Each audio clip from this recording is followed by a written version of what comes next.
My name is Sebastian. I want to talk about the language server protocol. And since I'm German, this will be mostly a complaint.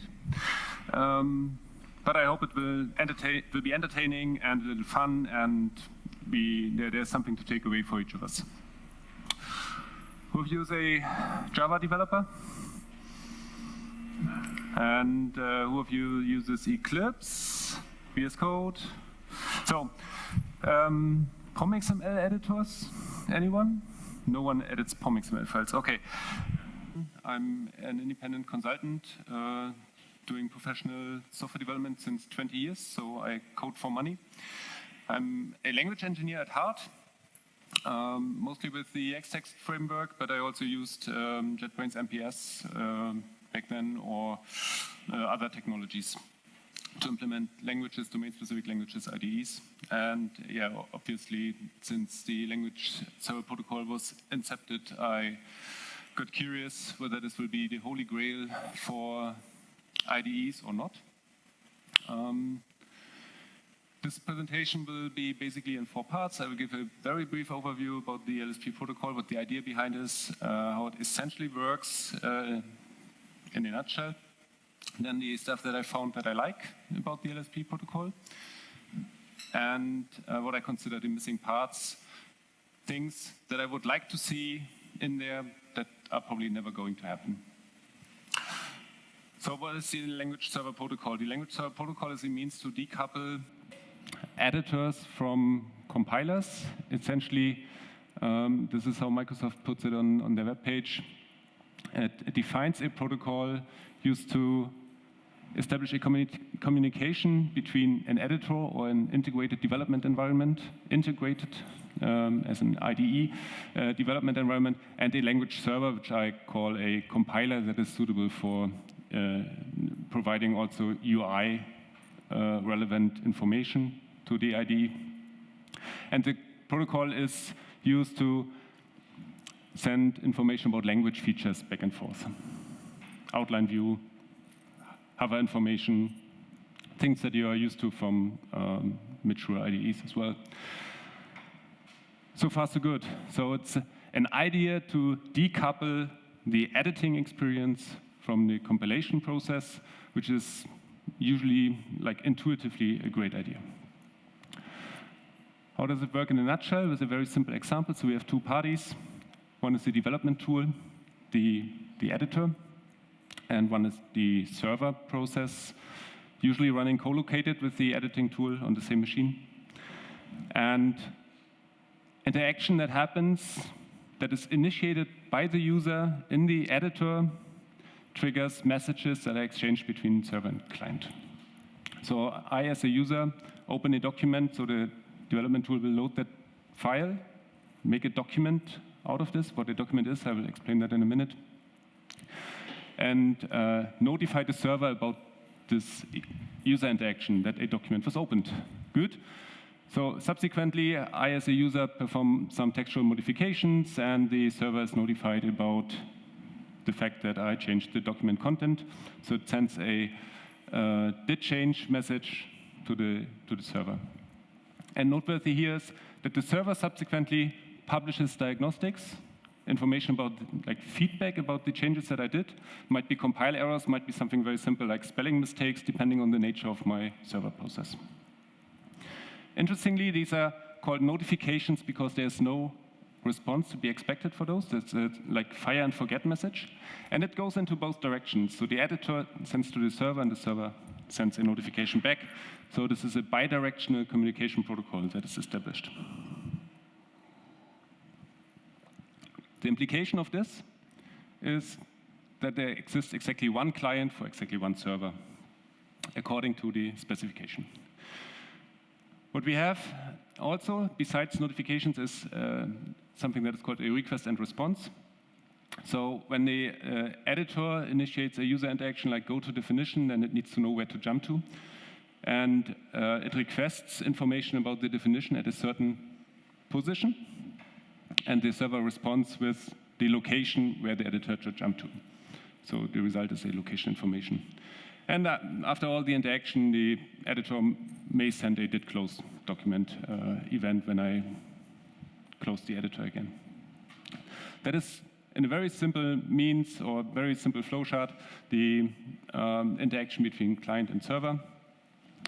And in practice, there will be many more requests that usual development tools will send. So VS Code, for example, would send a gazillion number of requests for each and every cursor change.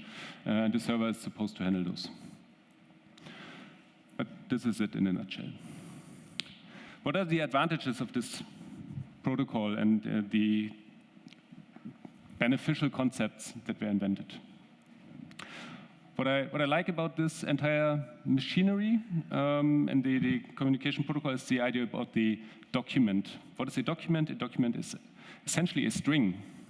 And this is important. It's a string, so it means it's characters. It's no longer bytes. The client takes care of encoding, decoding bytes to characters. This is convenient from the server's perspective. And besides the encoding, we often have one interesting topic when we work with text files, which is line endings, because our industry needs two different types of line endings for our safe and comfort, \n or \r/n, carriage return line feed. And it turns out that editors handle those by all kinds of different means, especially if the line endings are inconsistent in the text file, in the original text file. They may or may not decide to normalize those. They may or may not decide to always convert to Unix line endings. This is all subject to the client. And why am I telling you this? Because we are not, we establish a communication protocol that is essentially agnostic to line endings by the introduction of positions. So positions are at the core of the protocol. Positions are line and column based rather than offset based. Intuitively, you could say this is equivalent to the offset information. I could always send the absolute offset in the document to the client and back to the server, and vice versa. But that would make all the handling dependent on the decision that the client makes about the line endings in the document. And since we use positions instead of absolute offsets and lengths, we don't care anymore on the server. We just count the lines, and whether it's line break, a regular line feed or a carriage return line feed, it doesn't matter. The information is unambiguously identifiable, independent from the way we interpret the text document. This is a very nice detail of the language server protocol. I found one, but there's more. The second thing that I really liked is the idea about capabilities. Capabilities are used to negotiate which version or which implementation version of the protocol is used by the to-be-established communication between client and server. The protocol doesn't mandate that all the protocol content is fully implemented, neither in the client nor in the server. And during startup, they initialize the effectively used messages that can be exchanged by communicating their own capabilities. So the server says, I can handle the following 15 different features, and the client says, I handle those 13 features. And then they take basically the common denominator and agree on 11 of those that both can handle correctly, and then this announces the feature set that in this particular setup of client and server is used. It might sound like a very esoteric use case, that client and server use a different subset, but it's also the same means that is that is used to evolve the protocol further. When new protocol versions are invented, new messages are added to the communication protocol, and due to the fact that all these new features must be announced to be available during startup, we can still use previous or servers or clients that are based on previous iterations of the protocol without breaking the entire communication. So in that sense, it's backwards and forwards compatible by design, which is something that our industry had to learn that this is very useful. And last but not least, the protocol is not fixed. Well, it can't be, since it's more or less only a specification of messages, and server implementations and client implementations are independent from each other. But essentially, this entire protocol definition is based on the JSON RPC protocol. And the core of the JSON RPC protocol is the fact that messages point to a method, to an endpoint on the receiving side. And obviously, both clients and servers may invent and support custom endpoints that are not part of the specification. And the same mechanism is being used to enable different features that are probably not part of the language server protocol itself, because only your very specific esoteric language uses this functionality, or because it was not yet specified. So this is an example of a standard message, and if I wanted to have a custom message, I would invent a new method, a new endpoint on my server, and it would just work. So in essence, a server can do whatever it wants, and it would still adhere to the LSP protocol if a certain minimum of features is implemented. Why am I telling you this? Because I'm very happy that this is like the achievement complete of the mission statement. They wanted to decouple editor and IDE from server, and they did so by handling documents and text conversion on the client, and both things may or may not run in different processes, but in essence, it's two different participants in the communication that are decoupled from each other and don't need to be developed in lockstep, in theory. And then the missing parts. Do I have enough time for all the missing parts? Yes. So back to the original flowchart. So when we talk about the concepts that I exchanged here, then I could now rant about the fact that only smallish documents are supported, because I would never be able to send 2 gigabytes of text to the server, but these are esoteric cases that I don't want to focus on in this talk. So what we have here is a notion of a document that is decoded on the client, converted from bytes to characters. Subsequently, we send the location of the document that was edited and information about the changes. The changes are relative to positions and ranges. Okay, so the server needs to apply those changes incrementally to the document. It does require some state management on the server. And subsequently, it's supposed to find a definition. Yeah, okay, I already explained that. But what is the result here? It's a location. And a location might as well come from a different file. Now, how is this location being computed? Well, it needs to be computed based on the text. And this is what made me wonder, where does the text come from? How does the server know how to decode the bytes? What is the encoding that is being used for the target file of the navigation? And this made me do a Control F or Command F on my Mac for encoding in the entire specification.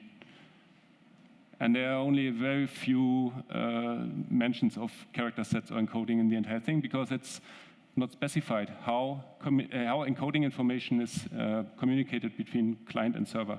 So in this case, where we want to compute the navigation target, the server needs to do the decoding, and it needs to do this based on encoding information that's not prepared by the client. In essence, server and client need to do the same computation twice, same configuration needs to be read, or I need to establish a non-standard communication between client and server that provides the information about the used encoding in my project or in this subdirectory or for this given file type.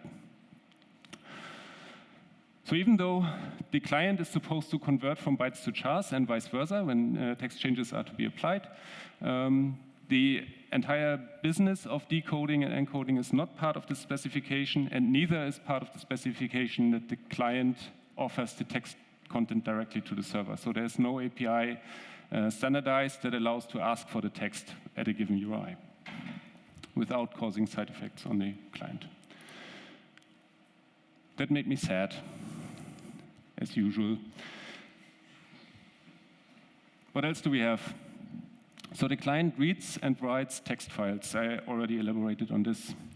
And the server also reads text files, because it has to. It doesn't want to, but it has to. And now we are thinking about a server that is a compiler. And Java compiles to class files. Class files are binary files. Class files need to be written to disk.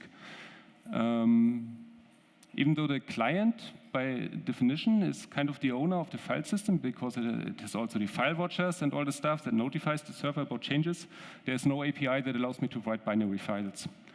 So the server could never use never be fully decoupled from the client in the sense that it runs on a different machine, for example, without communicating the entire file system along with the rest of it.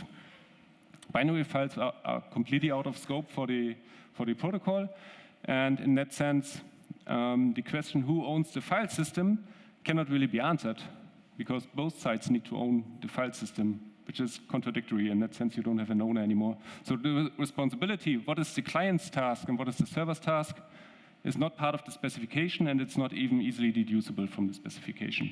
There is no canonical way to say only the client writes files or only the server writes and reads files. Another point that made me sad. So, and now the third point here on this rant about how files are being handled and state management as well. We saw that the client sense did open, did change, and did close notifications to the server. And yet the server has to maintain state about the current documents that are in memory. Same as the client. Both sides need to maintain the state. And the client sends incremental updates to the server, and without the state, the server wouldn't be able to reapply those updates locally. On the other hand, the server is supposed to send feedback about the dirty state, the files that are currently open. And when I have a lot of changes locally, my errors and warnings that I'm expecting as a developer, as a user of the editor, highly depend on the open state in the documents. So what is the server supposed to do here? Is it supposed to compile on keystroke my files to get the feedback, or is it supposed to write class files to a temporary directory, or is it supposed to expose an API internally that does the compilation but not the persistence of the files? Now, well, probably the latter. It will just do the validation, yeah? So far, so good. So it sends back the errors and warnings to the client for the currently open documents. And now I, as a user, do a table flip, close all editors without saving. And what do I expect? I expect the original errors to pop up again. So all the did close messages are received on the server. Now it needs to maintain the state again and recreate the incremental compilation just for the sake of recreating the warnings and errors. But this is only the VS Code perspective, where we don't have a clear distinction between dirty state and non-dirty state. In Eclipse, we would have something that is called text annotations in the documents and markers in the problems view that are supposed to reflect the saved state. And that made me wonder, is it even possible to express this distinction between dirty content and persistent content with the LSP protocol when clients have so many different options UI-wise to represent the information, whether it's saved on dirty state? So this entire machinery is also not part of the specification and subject to the developer who's implementing client and server together to get the semantics right and the UI expectations of the user. So there is no clear distinction between compilation and dirty state. Compilation is not even part of the specification, as I already mentioned. Yeah, well, this is kind of the obvious point. If I do custom stuff with my server or with my client, then this is not part of the specification yet. But we already saw that a few missing bits and pieces, like my prime example, the character sets that is supposed to be used, this is, in that sense, a custom message that's supposed to be sent, or a custom request when the client is asked for to be applied encoding. And that means that the client and the server, for a system that is reasonably complex as in I want to correctly encode bytes to characters, needs to know each other intimately. I cannot do development of one side without knowing the endpoints of the other side, and vice versa. So even though those things are decoupled at runtime because they run in different processes, and if one dies, the other may survive or not, it doesn't mean that the development itself is independent from each other. In essence, I'm developing a single tool, but now with two processes when I execute it. And this is, I think my main point is that the language server protocol doesn't feel like it's reflecting what we expect from today's integrated development environments. I make the claim that 0 projects in the world use only a single language. Being it, I use only Java, yes, but I need to build it. Okay, I build with Maven, so I have POM.xml files, second language. Or I build with Gradle, I need to have Gradle files. Gradle files are either Kotlin or Groovy. So I have another language server that I need to spawn. Or I need to have a single language server that does it all, which renders the idea of best of breed, picking the right server for the right job, kind of pointless and void. So what we see is that languages nowadays never exist in isolation. And the list that I put here is a random list of languages that need to work together. I could also have said HTML and SAS and GraphQL and whatnot. There's no way for one server to communicate information about the compilation state to another server, because there's no such thing as a shared data structure to represent what a language actually constitutes. We have a model that is only based on documents and positions and cursors, maybe. So what is certainly not part of the protocol is communication between servers or embedding languages into each other. So if I have a very smart regular expression language server, I cannot embed it into my Java source code or Kotlin source code, even though it might be the same regular expression engine that's behind it.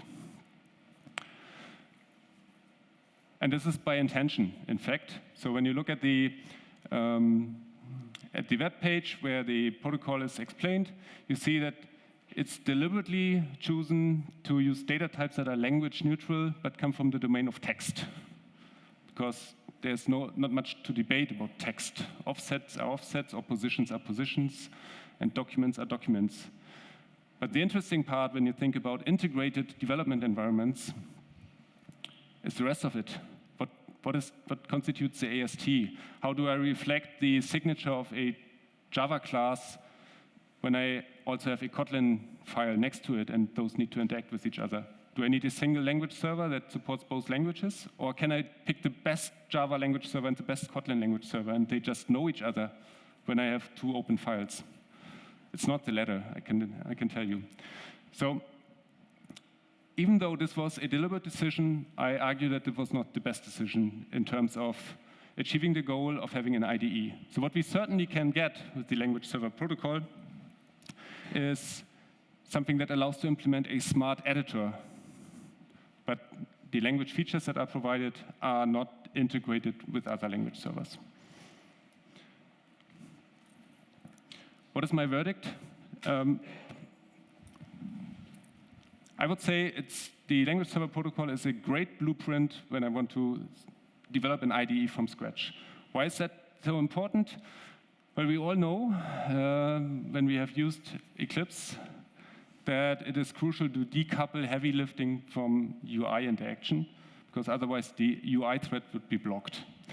And the LSP protocol, in the LSP protocol, it's ingrained that the heavy lifting is decoupled from the UI interaction, because we just request information, and as soon as that's ready, it's responded to me.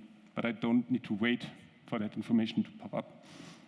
Is it suitable to build products? It depends. How far do I want to go? With a product that needs to interact with different languages, you certainly end up with something that is one language server to rule them all, or with a lot of workarounds where you proxy one language server as being the client for multiple others, but that is all beyond the standard. So there's no such thing as assembling a product and saying, and these 5 language servers, and I make a little new splash screen and can sell this as industrial grade tool. No, won't fly. The biggest minus for me is that the servers are isolated from each other, which is also a plus, but the plus is outweighed by the disadvantages of this decision. Having only a document-based communication protocol is not sufficient for an integrated IDE, integrated development environment. But, and this is again something that's a plus, it's good enough. In practice, all these drawbacks can be worked around. People agree on UTF-8. People live with the fact that the Spring language server is probably also a very good Java language server, or that those things work well, but not very well with each other. No offense. And with that, I'd like to encourage you guys and girls to ask questions. Yes, please. Yes.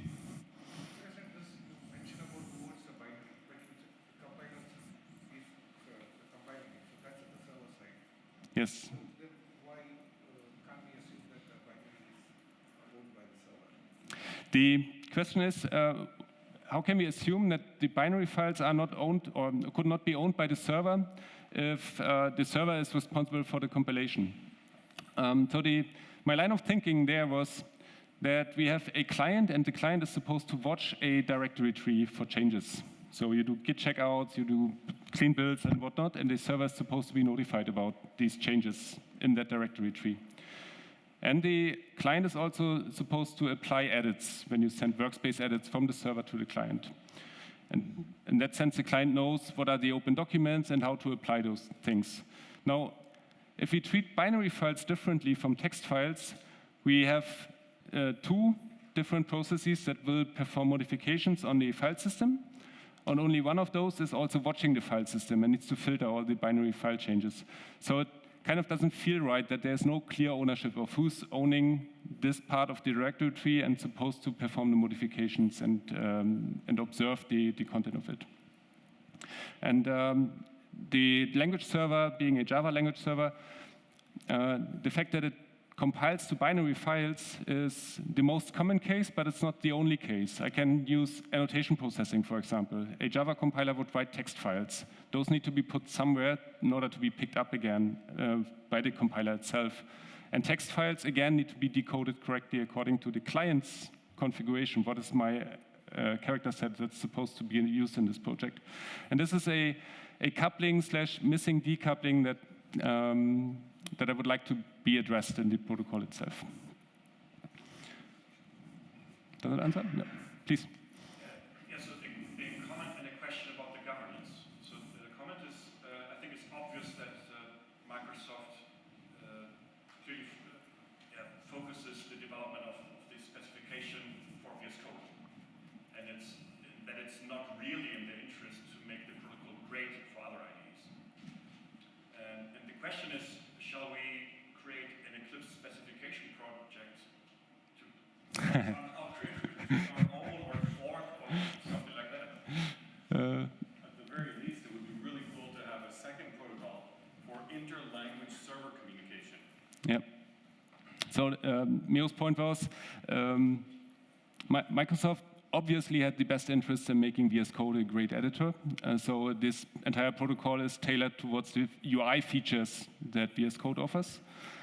And by accident, other clients can be implemented, but it doesn't mean that all clients with all their UI methodologies are a great fit for the language server protocol. And then the question is, do we need an alternative or an extension of the protocol that allows to communicate between servers? This was not. So there are other things. Obviously, there's more. The idea of the language server protocol was not new and not unique, and it didn't stop there. We have this is also Microsoft, the language server index format, LSIF. LSIF is, sounds great, index format. Oh, I can index languages, great. The idea is to capture snapshots of potential responses that a client would receive when it requests something. Meaning, I have a web page, let's call it GitHub. And on GitHub, I have a lot of source code, and each piece of source code or each repository essentially has a snapshot of the current state of the repository. And when I want to offer hovers and navigation according to the current state of the repo, the LSIF format would be one mechanism to capture the information rather than computing it on each request again. Then we have the build server protocol, which solves part of the problem that the LSP protocol has. LSP doesn't know anything about compilers, and the build server protocol is all about compilation, communicating compile progress to an IDE. This is the way how the Scala compiler, for example, communicates with IntelliJ IDEA, the compile progress. And it's also a way to communicate the project setup to an IDE, because it captures what are the source folders, what are the target folders, stuff that's used here, and how far is my build in percentages. And then we have the debug adapter protocol, which is another thing that's obviously not part of the language server protocol because it's for editing. It allows to capture information like what are my stack frames when I run a process and want to navigate through files. So how does the state of the currently running process map to documents and offsets? Talking about integrated IDE, integrated development environments, then we also need to think about graphical diagramming, for example. It's captured by the graphical language server protocol, which is the equivalent to the document-based model, but then focused on diagrams. And then there's something that's not that was not invented after all the server protocol things. So the name is different. It's a project from Google that's called Kite, and Kite, this one here, has the goal to capture language-independent information in a language-neutral way. So I can index Groovy files and Kotlin files and Java files, and all the symbols would be collected. And subsequently, after this indexing happens across the entire, in this case, probably originally the Google code base, after the indexing happened, symbol resolution can happen against the index, meaning I can now link from Java to Kotlin and vice versa. So this is similar to the idea of having language servers talking to each other, but also based on snapshots of code, because this is really a heavy process that is run there. And then JetBrains, you might heard of that smallish company that does IDEs that are integrated. They have also a communication protocol, a proprietary communication protocol that is similar to LSP, and they capture more information. Like they have the entire, what they call PSI, project structure model, PSI.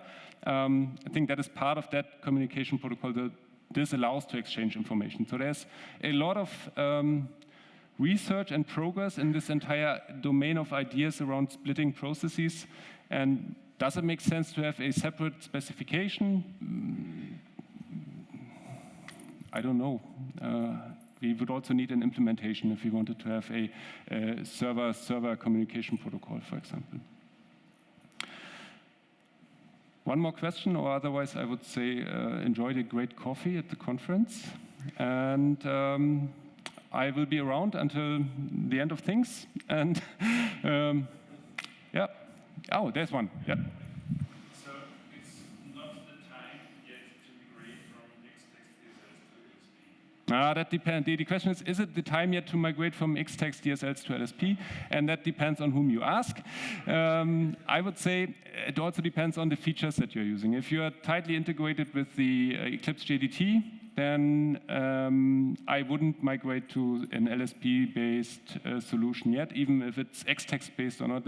I would stick with Eclipse. If you have a language that is isolated from Java, then other technologies might also be a great fit and might attract more developers and might be easier to find people who are willing to work on this than Xtext. Yeah. I can direct it to Miro, who has also ideas about this. Great, thank you so much.